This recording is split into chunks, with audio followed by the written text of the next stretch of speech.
આણંદ શહેરના બાલેજ ઓવરબ્રિજ નજીક ઉમરીગર સોસાયટીમાં ચકચારી હત્યાની ઘટના બની હતી. પુત્રની ખરાબ આદતોથી કંટાળી ગયેલા પિતાએ ઘરમાં પડેલા લાકડાના દસ્તા વડે પુત્રના માથામાં ફટકા મારી તેની હત્યા કરી નાખતા ભારે ચકચાર મચી ગઈ હતી. આ ઘટનાને પગલે આણંદ શહેર પોલીસે હત્યાનો ગુનો નોંધી તપાસ હાથ ધરી છે.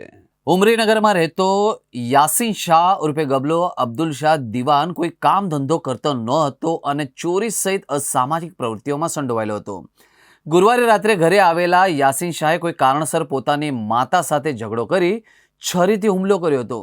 બુમરાણ થતાં જ આજુબાજુના લોકો દોડી આવી અને મામલો શાંત કરાવ્યો હતો અને ત્યારબાદ ફરીથી યાસીન ઘરમાં આવી માતા પિતા સાથે ઝઘડો કરવા લાગ્યો, જેથી ગુસ્સે ભરાયેલા પિતા અબ્દુલ શાહ દિવાને ઘરમાં પડેલા લાકડાનો દસ્તો લઈ પુત્ર યાસીનના માથામાં જોરદાર ફટકો માર્યો હતો.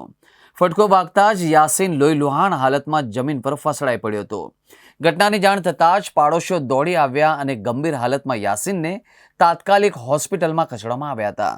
જોકે સારવાર દરમિયાન તેનું મોત નીપજ્યું હતું. ઘટનાની માહિતી મળતા જ આણંદ શહેર પોલીસની ટીમ સ્થળ પર પહોંચી હતી.